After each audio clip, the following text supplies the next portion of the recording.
En termes d'investissement publicitaire, on a augmenté le budget à plus de 40% versus l'investissement de 2022, ce qui est énorme. Et les ventes ont suivi. Donc, on a fait plus de 46% du chiffre d'affaires de 2022, ce qui a été une super année pour ce compte-là.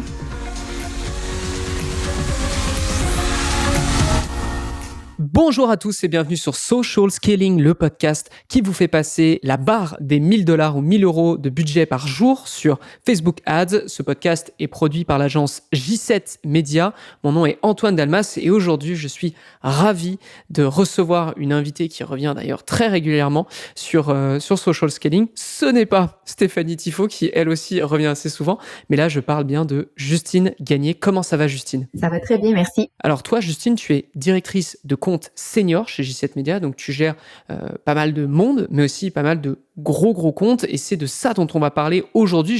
Je lis mes petites notes. On va parler d'un compte qui, globalement, en 2021, dépensait 2,1 millions en publicité sur Facebook dans l'année. En 2022, il passe à 2,4 millions.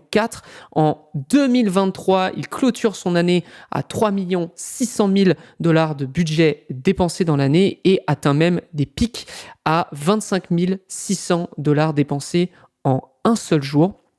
Et sur d'autres jours à côté, mais globalement, on est un peu sur des très très grosses dépenses. Donc je suis ravi de t'avoir aujourd'hui parce qu'on va évidemment parler de ça. On va parler de comment tu es arrivé à ce stade de dépenses, et ce que tu prévois de faire et quels obstacles tu as pu rencontrer d'ailleurs au cours de la gestion de ce compte. Avant de se lancer purement dans Facebook Ads, est-ce que tu peux nous présenter un peu ce client? Oui, tout à fait. Donc ici, on parle d'un client qui est dans le domaine de l'événementiel et qui offre des événements, des courses à obstacles pour femmes sur 4 marchés distincts, donc les États-Unis, la France, le Canada et le Royaume-Uni. Et en tout, on parle d'une cinquantaine en fait de courses réparties qui sont, réparties dans différentes villes sur ces 4 marchés-là. En 2022, on l'a dit, tu étais à peu près à 2 millions de dépenses. C'était quoi un peu les résultats déjà à ce moment-là? Parce qu'on va évidemment mettre en miroir avec 2023 juste après. Oui, en fait, pour le bien du podcast, on va regarder vraiment les 4 marchés réunis ensemble. On les segmentera pas. Donc, on a terminé l'année avec plus de 8 millions de chiffres d'affaires sur les 4 marchés à la fin de l'année 2022. Et par rapport à 2022, 2023, c'était quoi tes objectifs concrètement? Les objectifs, concrètement, on n'avait pas d'objectifs tout à fait précis en termes d'augmentation de ventes versus l'année précédente. C'était vraiment d'augmenter drastiquement les ventes sur chacun des marchés. On avait connu une année un petit peu plus difficile sur un marché en particulier. Donc, c'était vraiment de redoubler les efforts à ce niveau-là pour aller chercher un maximum de ventes sur tous les marchés, en fait. On le répète, tu es au Canada, Angleterre, France, États-Unis. Le marché en question, c'était lequel, celui qui posait un peu problème? C'était sur le marché des États-Unis. Ok, donc le plus gros marché quelque part. Exact. Donc par rapport à 2022,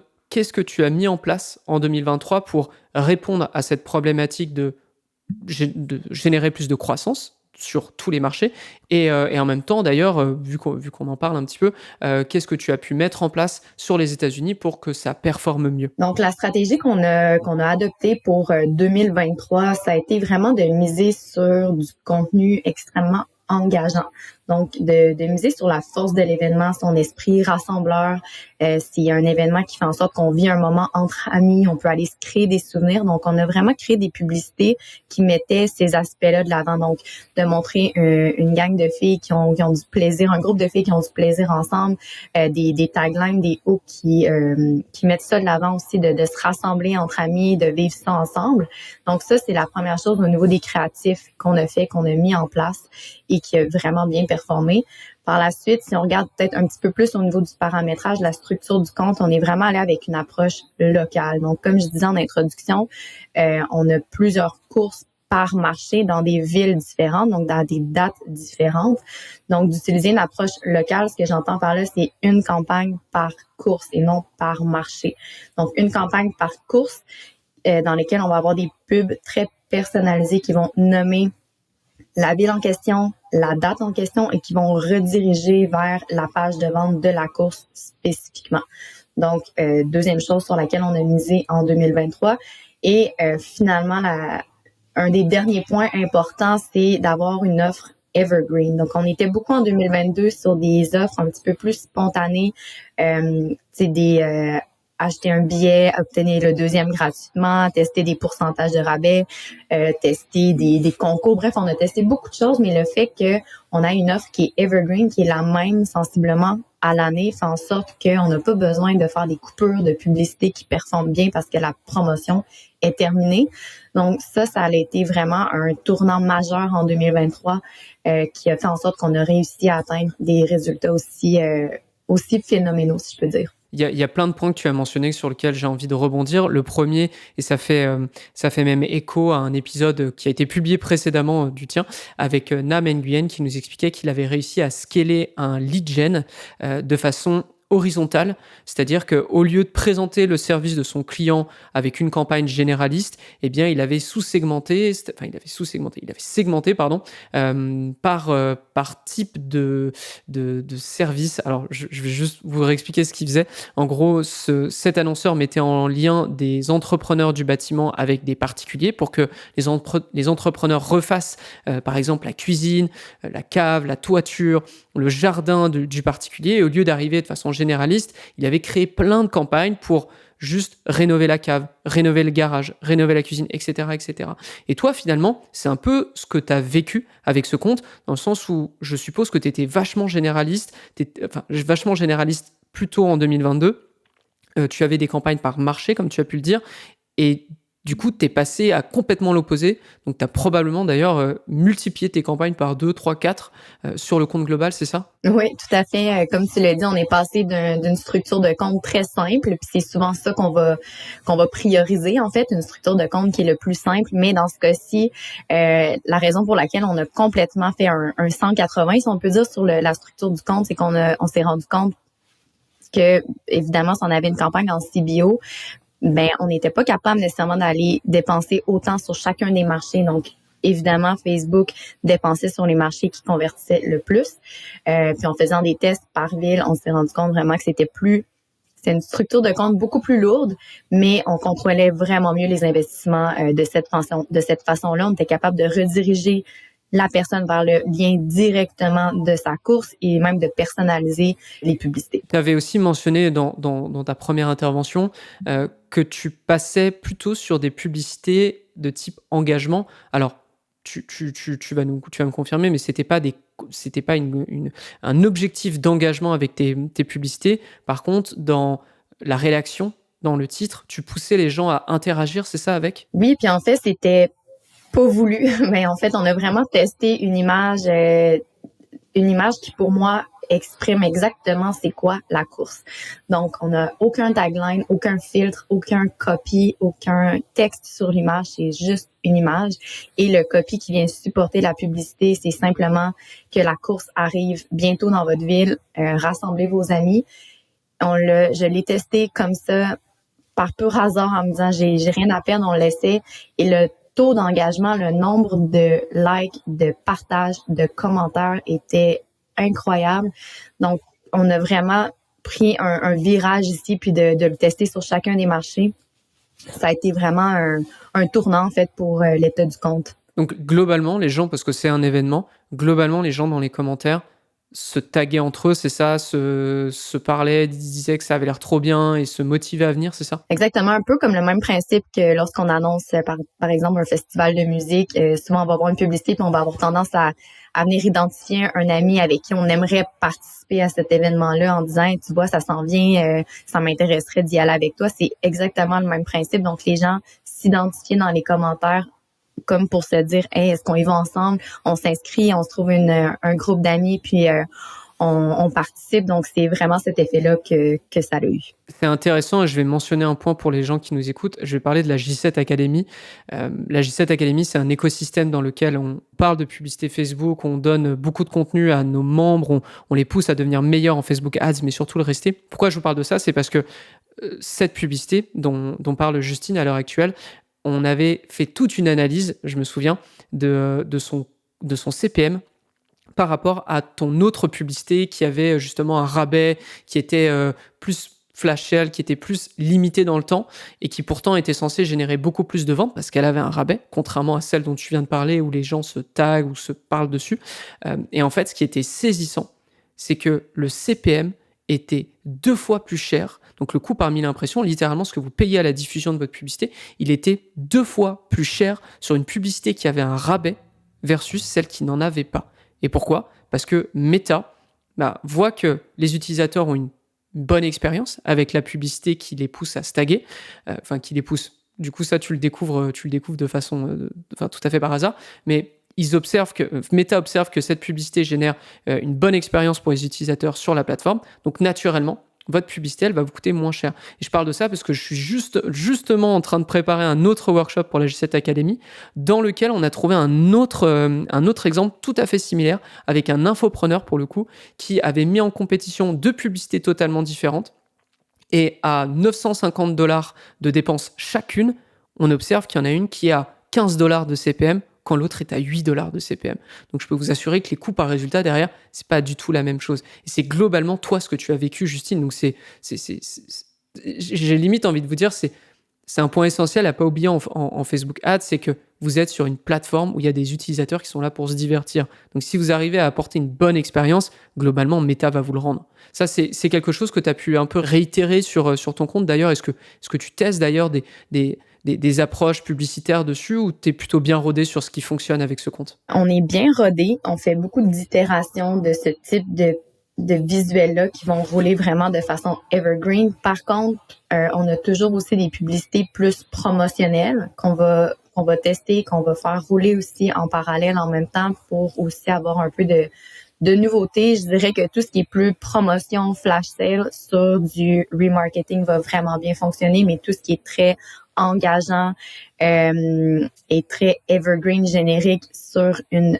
audience froide, dans ce cas-ci, performe vraiment bien. Donc, c'est vraiment des apprentissages qu'on a fait au cours de l'année. Et en plus, il y a un truc terrible avec ton compte, c'est que comme tu es sur 4 marchés différents, dès lors que tu as un bon visuel, dès lors que tu as un bon concept ou une bonne publicité de manière générale, tu vas la tester sur 4 marchés en fait. Pas seulement sur celui que tu as trouvé. Oui, tout à fait. En fait, c'est exactement ce qui se passe. Ce qui est intéressant quand même quand on travaille sur un compte qui est sur 4 marchés différents, donc sur 4 comptes publicitaires différents, cette publicité-là a beau fonctionner sur le marché des États-Unis, elle n'aura pas nécessairement le même impact sur le marché canadien, par exemple. Sur le marché canadien, on s'est rendu compte au fil du temps que tout ce qui était plus promotionnel, au contraire, fonctionnait un petit peu mieux.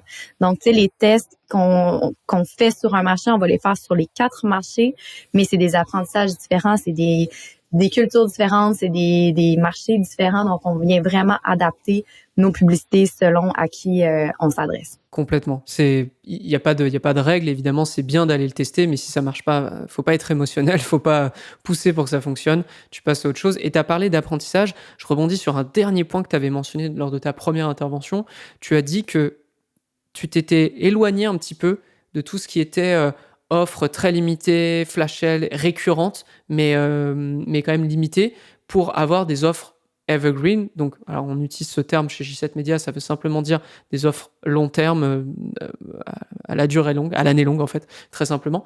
Est-ce que tu penses que grâce à ça, tu as pu emmagasiner beaucoup plus d'apprentissage? Parce que si ce sont des offres evergreen, ça veut dire que c'est des offres qui roulent tout le temps, donc qui ne sont jamais arrêtées, qui ne sont jamais relancées sur une nouvelle audience, etc. Est-ce que tu as observé du coup que le fait de garder des offres actives tout le temps générait plus de résultats, mais générait plus d'apprentissage, surtout sur tes campagnes? Je ne sais pas si tu vois ce que je veux dire. Oui, je comprends ce que tu veux dire. En fait, nous, ce qu'on observe vraiment, c'est que, tu sais, il y a 2 choses dans l'offre evergreen qu'on note, c'est que une fois, tu sais, toute l'expérience client est extrêmement importante, on le sait, on parle beaucoup du paramétrage des audiences, du funnel, mais une fois qu'on arrive sur le site web, il faut que tout se suive, hein, ça c'est important. Donc c'est là aussi qu'on a fait, ça a été un travail d'équipe avec le client, mais de s'assurer que sur la page d'atterrissage, l'offre, elle soit là en tout temps. Donc même mes publicités qui ne parlent pas d'offres, quand les gens arrivent sur le site web, elle est là en tout temps. Donc oui, ce que ça nous a permis de voir, nous, sur le compte publicitaire, c'est on n'a pas besoin de stopper une publicité qui performait super bien parce que la promotion est terminée. Puis ça, on l'a vécu dans le passé, une publicité qui prenait tout le budget, qui générait tous les résultats et le client n'était pas prêt à poursuivre l'offre. Donc, on a dû la fermer, cette fameuse publicité, et les résultats ont chuté comme directement, drastiquement. Donc, le fait d'avoir du contenu evergreen à l'année, comme tu l'as mentionné, mais une offre aussi qui est sensiblement toujours la même. On va l'adapter en fonction des saisons. Par exemple, on va adapter le nom de la promotion. Ça fait en sorte qu'on ait des créatifs qui peuvent rouler tout le temps. On n'a pas besoin de relancer des choses. Donc, on retombe jamais en phase d'apprentissage. C'est moins de gestion de compte aussi. T'sais, nous, on vient vraiment itérer, optimiser, mais on n'a pas besoin de tout le temps relancer une campagne, relancer une publicité. Donc ça a été c'est un énorme virage pour nous, un énorme tournant. Puis ça a duré toute l'année 2023. On poursuit encore avec cette stratégie-là qui fonctionne super bien. Donc oui, bel apprentissage ici. Hey, j'interromps votre épisode de Social Scaling pour vous demander quelque chose de très important. En fait, on a fait le constat suivant, vous êtes de plus en plus nombreux à nous écouter sur la chaîne YouTube, mais sans vous abonner. Si Social Scaling vous plaît, si vous en apprenez davantage sur Facebook Ads, si ça vous aide à optimiser constamment vos campagnes sur Facebook, eh bien, abonnez-vous. Ça nous aide terriblement pour le contenu et ça permet à d'autres de nous découvrir. Donc prenez le temps pendant que je parle et on se retrouve tout de suite sur le reste de l'épisode. Merci. Parce que tu es passé dernièrement aussi sur Social Scaling pour parler d'un e-commerce que tu as réussi à scaler.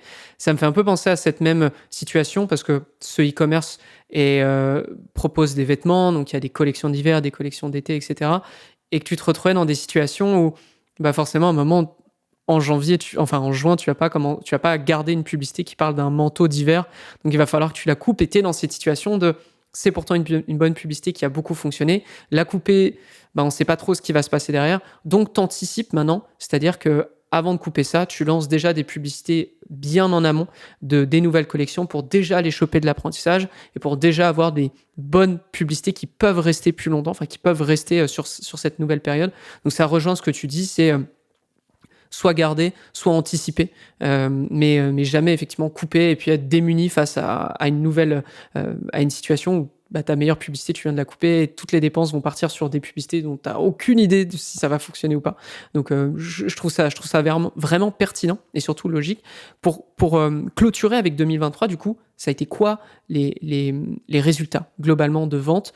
J'ai parlé un peu des dépenses, mais tu peux, je pense, réitérer sur ce point. Oui, donc si on compare vraiment l'année 2022 à celle de 2023, en termes d'investissement publicitaire, on a augmenté le budget à plus de 40% versus l'investissement de 2022, ce qui est énorme. Et les ventes ont suivi. Donc, on a fait plus de 46% du chiffre d'affaires de 2022, ce qui a été une super année pour ce compte-là. Donc, voilà, ça a été des beaux apprentissages qui ont été très payants. D'accord. Et du coup, je suppose que l'objectif de 2024, c'est de réitérer, mais encore plus. Et c'est quoi, du coup, ta stratégie à ce niveau-là? Donc, la stratégie, comme je disais plus tôt, on conserve en fait la structure qu'on a actuellement. Peut-être un aspect que j'aimerais amener, on a testé sur ce compte-là parce qu'on teste tout le temps. On a testé la fameuse Advantage Plus qu'on teste sur l'ensemble de nos comptes et qui souvent performe vraiment bien. Donc, on s'est dit, vu que cette campagne-là cible vraiment comme un pays, testons-la. Les résultats sur la Ads Manager étaient incroyables, mais je pense que c'est tout le temps important de contre-vérifier tout ce qu'on fait sur le back-end, dans le Google Analytics et tout ça. Donc, on s'est rendu compte que cette campagne-là, même si les résultats sur le compte publicitaire étaient bons, nos visites sur le site étaient vraiment moins bonnes parce qu'on drivait les gens sur une page générique. On pouvait pas les diriger directement sur la page de leur course parce qu'on cible très large, on n'est pas ciblé spécifiquement. Et les gens, lorsqu'ils arrivaient sur la page spécifique, on les perdait par la suite. L'étape d'aller chercher leur course, c'était trop compliqué. Donc ça, c'est un apprentissage qu'on a fait dans les derniers mois. On l'a testé. Fait que ce que je veux dire par là, c'est tester, c'est bon. Les résultats sont là, mais tout le temps contre-vérifier ce que vous voyez, ce que ça peut donner comme résultat sur le back-end. Mais sensiblement, juste pour revenir à ta question, la stratégie reste exactement la même, Antoine. On est sur des campagnes hyper ciblées, des publicités evergreen, génériques, axées sur la force de l'événement. On est très dans l'engagement, puis notre structure reste la même. Donc, comme je disais, une campagne par ville, on fait quand même du remarketing, on fait du vidéo view, on fait de la notoriété, mais la structure du compte va rester la même. Si je dois faire une petite synthèse avec les précédentes études de cas dont tu as fait partie, que j'ai pu recevoir là sur le mois de février, sur Social Scaling, il y a quand même le fait de segmenter ce qu'on fait, donc avoir plus de campagnes, aller chercher le volume de dépenses par le volume de campagne. Il y a le fait aussi soit d'anticiper, soit d'avoir des publicités qui restent le plus longtemps possible pour capter le plus d'apprentissage et pas vous retrouver pas vous retrouver sans rien dès le moment que vous allez les couper. À ce moment-là, vous anticipez, vous lancez des publicités en amont, d'où l'idée aussi de tester. Et toi, tu viens apporter même un autre axe à tout ça, c'est le côté engagement. Parce que ça, on l'a vu, c'est impressionnant avec ce compte. Et comme je peux vous l'expliquer, je vous en ai parlé avec la J7 Academy, mais il y en a d'autres sur lesquels on a vu ça aussi. Dès lors que vous avez beaucoup d'engagement, dès lors que naturellement, il va y avoir des likes, des partages, etc., votre CPM va être divisé par 2 en moyenne. Ok. Et ça fait une énorme différence sur vos coûts, ça fait une énorme différence sur vos marges, etc., etc. Donc vraiment, il y a des points qui reviennent en permanence, j'ai l'impression, sur les comptes qui scale, donc c'est absolument parfait. Justine, on arrive un peu à la fin de cet épisode. Est-ce que tu as des derniers conseils à nous donner pour les personnes qui nous écoutent et qui souhaiteraient justement scaler leur compte ou améliorer leurs résultats de manière générale? Comme tu le dis, je pense qu'on a mentionné tout ce qui est engagement fonctionne bien. Donc, allez vraiment voir vos publicités. Si vous voyez qu'il y a beaucoup de commentaires, évidemment positifs, je pense que ça permet vraiment d'avoir une idée sur la performance d'une publicité. Donc, je pense que dans certaines industries, tout ce qui est plus en mode engagement dans vos publicités va mieux performer. Donc, ce serait mon petit conseil pour le domaine de l'événementiel en particulier. Parfait. Eh bien, écoute, Justine, merci d'avoir été avec nous. Merci à tous de nous avoir suivis sur Social Scaling, aussi sur la chaîne YouTube, clin d'œil. Pour ceux qui nous écoutent, n'hésitez pas à nous mettre une petite note sur Apple Podcast, YouTube, Spotify, un petit commentaire ou venir même échanger avec moi sur LinkedIn pour des futurs épisodes que vous souhaiteriez qu'on fasse. Aussi, je vous le rappelle, on a un autre podcast qui s'appelle No Pay, No Play, qui parle à ceux qui dépensent entre 0 et $1,000 ou 1 000 € de budget par jour sur Facebook Ads, parce que c'est vrai qu'ici, on parle beaucoup de scaling. Mais si vous voulez plutôt des conseils très standards, très, disons, très faciles à mettre en place, je vous conseille aussi No Pay, No Play. Justine, merci d'avoir été avec nous encore. Je te dis à plus. Yes, à bientôt. Et à tous les autres, je vous donne rendez-vous au prochain épisode de Social Scaling. À très vite tout le monde.